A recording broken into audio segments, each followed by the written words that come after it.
What is going on, everybody? Welcome back to the channel. I'm Sean Davis. Boy, it's been a while. It's been a while, guys. The first month of me being a head coach was completely hectic. So I'm so sorry. Also got some hardware now. Pretty sure I broke my wrist. So that's also some other stuff as well that's caused me not be able to be as active. But it's the off season. We're here. Tonight's the NBA draft. We're going to be talking a lot of Lakers basketball here on the channel. Going to have Jovan on the channel soon. My guy Corbett Ford's going to be back with me. So make sure you guys keep tabs on the channel. Like I said, we are back, and I appreciate you all for sticking with us as we go into this offseason. But we have a little bit of news today. Is Andrew Wiggins potentially a target for the Los Angeles Lakers? Anthony Irwin has been talking a lot about this recently. Andrew Wiggins obviously got traded during the regular season, got traded to the Miami Heat as a part of the Jimmy Butler deal. Andrew Wiggins, in terms of his contract, he's only about to be 30 years old. I don't really associate Andrew Wiggins with being 30. I kind of thought he was a little bit older, for being completely honest. I thought Andrew Wiggins was maybe approaching 31, 32. He's actually about to be 30 years old, currently making $28 million, about 18% in the cap. Then 26, 27, he has a player option for $30 million that I would anticipate Andrew Wiggins to pick up. This is the 4-year, $109 million extension he signed with the Warriors following their 2022 NBA championship. And I think Andrew Wiggins, while I do think Andrew Wiggins has certainly peaked as an NBA player, I don't think Andrew Wiggins is quite able to hit the levels of play that we saw from Andrew Wiggins, specifically in the 2022 finals run, or even a little bit after that. If you recall, going back to that 2022 finals run, for a split second in that series, we were having a conversation about maybe Andrew Wiggins competing for finals MVP. Again, very small sample in the regular not in the regular season, in that final series that we were having that conversation with Andrew Wiggins. But for the past few years, like this was kind of a return to form for Andrew Wiggins. He had a down year in 2024, only averaged 13 points.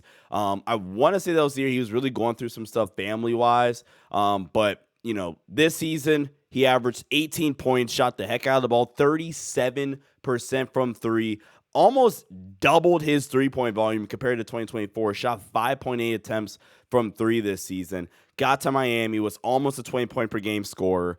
And I think if the deal is something along the lines of Rui Hachimura and salary to go get Andrew Wiggins, I don't think Andrew Wiggins, I think the biggest fall off compared to 2022 for Andrew Wiggins when they won the title, the biggest fall off is pretty clearly the defense, in my opinion. I thought in 2022, Andrew Wiggins was an all NBA caliber defender, where I think right now he's just a pretty fine defender, pretty good defender, a good wing stopper still at this stage of his career. If we really quickly pull up B-ball index, I am curious to see how he graded out for them this season in terms of his defensive activity and things of that nature. But if you throw him in the starting lineup, I think there is some value to getting Andrew Wiggins. I think adding Andrew Wiggins, a guy that doesn't necessarily need the ball in his hands, but that could actually, again, if we are specifically talking about trading a Rui Hachimura for an example, I think one of the best parts about Andrew Wiggins is that he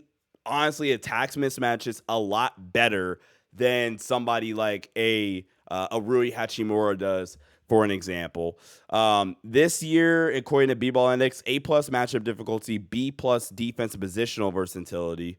If we were to look at, he has a C+ rim protection grade, A- rim deterrence grade, and if we look at perimeter defense, A+ perimeter isolation. Still a really good isolation defender.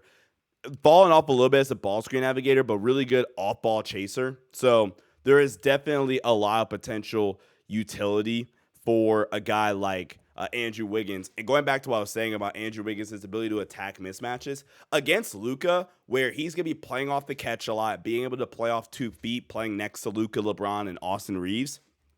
This is the kind of player that I think you want pairing next to Luka Doncic from a wing standpoint, a guy that can kind of do everything, can score off the catch, can create for himself to a certain extent against the 4th best defender in said starting lineup, and also be a guy that's kind of a Swiss Army knife defensively and really, really provide some impact for you. I like the idea of getting Andrew Wiggins, especially if the idea is you're replacing Andrew Wiggins with what the Lakers are currently getting in Rui Hachimura. And I thought this is easily the most positive I felt about Rui Hachimura. Dating back to this is the most positive I've been about Rui in terms of my thoughts on him as a player since 2023 when the Lakers beat Memphis. Now, if we're going to Andrew Wiggins' defensive LeBron, he had a D plus defensive LeBron this year. In Golden State last year, he had a C plus defensive LeBron. And if we go back, we'll keep going back. 2023, so this is the year after the title. This is actually the year I think he was really going through some personal stuff. A minus defensive LeBron, and then the championship year, the year where I think he peaked as a player. Andrew Wiggins that year, a B plus defensive LeBron, A minus defensive LeBron versus role average. So I like the idea of getting Andrew Wiggins. Now, the thing about Andrew Wiggins, and this is where it could get dicey, is you're going to have to pay him. And because, like I said, with Andrew Wiggins, he has the player option 26-27. The problem with that is if we go to the Lakers cap sheet here, Austin Reeves, obviously, we talk about this a lot. Austin Reeves, extension eligible. He also has his player option next summer that is going to be something to keep an eye on. Luka Doncic, more than likely going to get his extension in August. Also, Luka Doncic very much getting into shape, and that's something I'm really, really excited to see for Luka and in this current iteration of the Lakers. How's Mark Walters going to be Mark Walter playing to spend money? And that's really something I haven't talked about yet, but I'm so excited to see how Mark Walter is going to invest and spend money into this organization.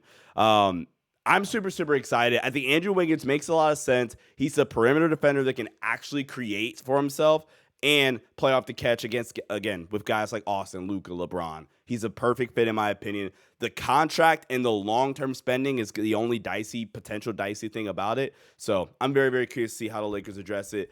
Comments, let me know, or chat viewers, let me know what you guys think in the comment section below. Maybe a little rusty, but let me know what you guys think about Andrew Wiggins to the Lakers. Again, I think it makes sense fit-wise, role-wise, the type of player you want to build next to Luka going forward. He's, still in his prime, technically. I think he's, prime years. I think he's peaked a little bit, but, been a little bit more healthy recently. Played in 60 games this year, 71 games last year, and also did play. I want to say he played in the playoffs. Yeah, he did. In the playoffs, he had a really bad playoff run, actually. Shot 35%, 37% from the floor, 35% from three. Only averaged 11 points per game. But let me know what you guys think in the comment section below. As always, leave a like and subscribe. And I'll have a new video out for you guys tomorrow. So as always, go Lake Show. Catch you guys tomorrow. Stay safe. Peace out.